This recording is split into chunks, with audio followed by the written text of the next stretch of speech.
we're going to talk about all the hate that this brother, Dak Prescott, receives on a daily basis. But it's not warranted, and you're going to understand with this interview that we're going to break down. Stay right there. Right after the intro, we're going to talk about this brother, Dak Prescott.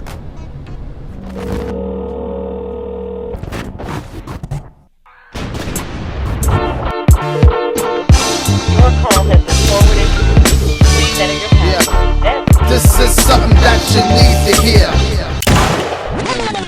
Dak Prescott, the quarterback of our beloved Dallas Cowboys, did an interview with Graham Bensinger. And I got a few things to take away from this interview. Mostly all personal and nothing to do with on the field. Because this interview was basically that. It's getting to know the person behind the helmet or inside the helmet, however you want to say it. But Dak Prescott, a player that's hated, a player that's, and he said it in his own words quite a few times, doubted,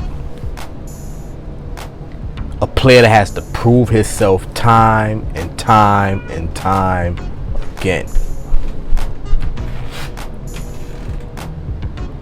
which is very unfair to this young brother. He don't get no love, mainly I think because he has that star on his helmet. And it's kind of crazy. It's kind of crazy that so many people will hate on this brother, from the Shady McCoys to some of the 3 and 4 letter networks. And they eat off the brother. They literally eating off Dak Prescott and the Cowboys. But yet still we sit here and we take it. And we take it. And we take it. And he said it. What pisses him off the most is when people have things to say and don't know him. I.e. Shady, who said it himself. He has nothing personal against the brother, but he said a lot of stuff that makes it seem like it's personal. Again, people knocks on him. The turnovers and everything. I think they overblow on the turnovers, because I got some stats right here that will prove that this shit is pretty biased. All right, let's go. All right, let's get into it. So, Josh Allen, who is everybody's boy wonder other than, Patrick Mahomes, who is up here and is at the standard for everybody, and then everybody else is fighting to get to number 2. But let's go with Josh Allen in particular. In 2022, this past year, 16 games, he attempted 567 passes, completing 359 for 4,283 yards, 35 touchdowns, 14 interceptions. There's nothing wrong with that. There's nothing wrong with that. Now, I know people going to say, well, Dak played 5 less games and had that many interceptions. Yeah, but we all know some are bouncing off people's chests. Some wide receivers are not running the right pattern. Some letting the safeties go across them instead of going across the safety's face. We all know what's going on. But anyway, 2021, 17 games, 646 attempts, 409 completion percentage of 63.3, 4,407 yards passing, 36 touchdowns, 15 interceptions.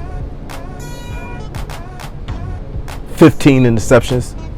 So last year he had 14, the year before he had 15, the year before that he had 10. I'm not gonna keep going down all these stats, all right? But nothing said about Josh. Remember, the Buffalo Bills supposed to go to the Super Bowl last year. They were supposed to go to the Super Bowl the year before that. And they never made it. They didn't make it. But it's okay. Because it's not the Cowboys. What that shows you is that nobody gives a damn about all those other teams. And they only care about the Cowboys. So that's what that's telling you. Or telling me. And if you're smart enough, you'll start to see that, one, they know where the ratings coming from, the Cowboy fans, because we do have quite a few people watching or following the Cowboys. But let's go back to Dak Prescott. Let's get back into it.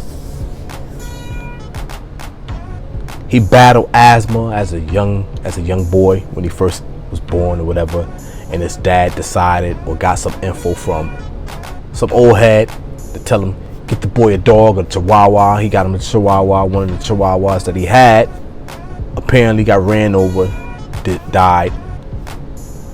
He wind up getting asthma again when the dog left. They got him another chihuahua. He happened to cure himself at the age of 11 from asthma. Growing up, he competed constantly with his older brothers. One was a linebacker or a lineman, defensive lineman. One was an offensive lineman. And it was like it's like a 5-year gap between him and the youngest one. Or maybe a 7-year gap.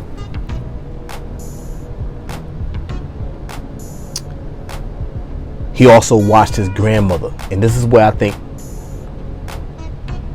how he treat his teammates says about his background, because he watched his grandmother take care of like his best friends, and they all called her grandma, I believe, something like that. But I understand, because growing up, my grandmother did the same thing. So he got that from his heart, from his grandma, or how to teach people, or how to treat people from his grandma. They lived in a trailer park. He's from a biracial family, and back in those days, you had to understand, especially down in the South, black people and white people was normally separated by railroad tracks. It's the truth. Because in my hometown, where I'm from, in South Carolina, Winsboro, South Carolina for that matter, there's a railroad track that we was always taught never to go across. And to this day, there's still homes with deeds that specifically says that they don't want these houses purchased by black people. So it's the truth. So he grew up in a trailer park, and it was mixed. It was a lot of mixed people. So he was able to understand and treat people of all colors equally. So I don't understand the hate that this brother gets, because this dude have a big heart. Now, did he get in some trouble when he was young? Yeah, he got in trouble when he was in college, and that might have helped with his draft stocks going down. But even before that, he had so many doubters, man. From the Texas to LSU, the LSU trying to come back around to draft the brother, and the brother was already committed to Mississippi State.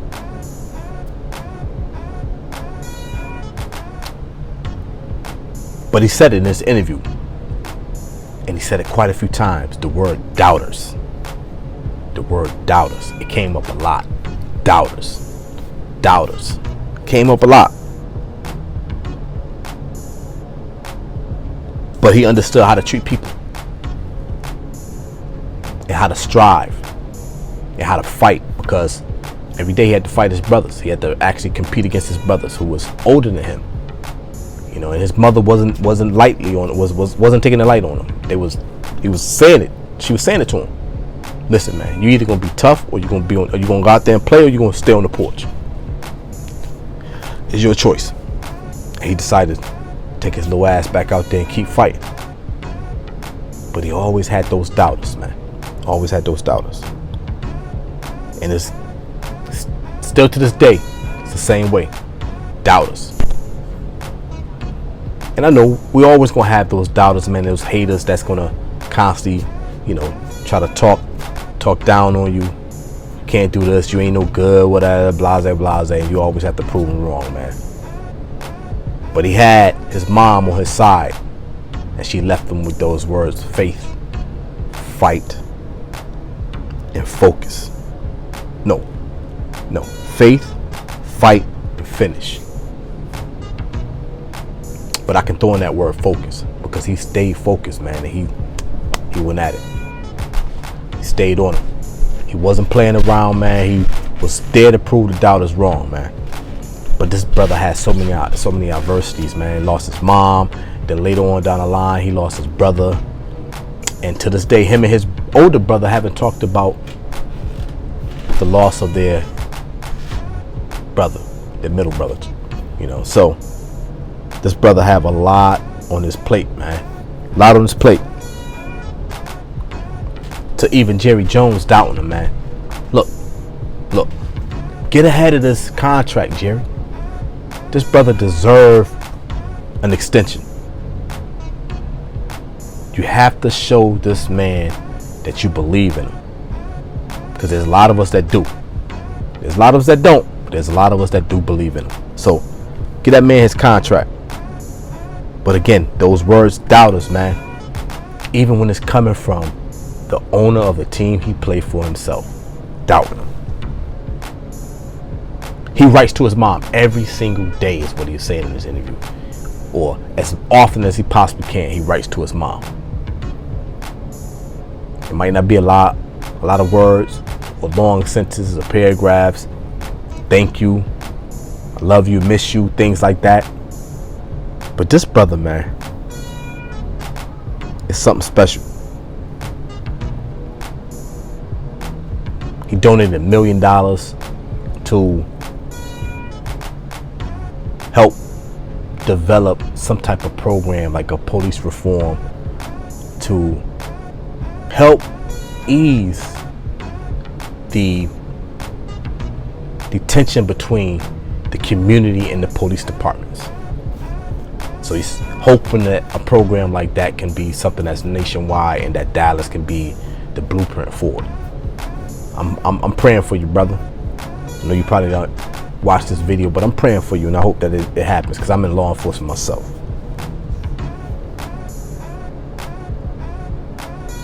But this brother don't deserve all the hate that he gets. He don't. Every quarterback gonna throw interceptions. Everybody. Because if I'm not mistaken, a few years back, even Patrick Mahomes had a year where he was throwing multiple interceptions and things like that, and nothing said, man.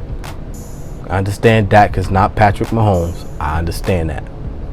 But neither is Josh Allen.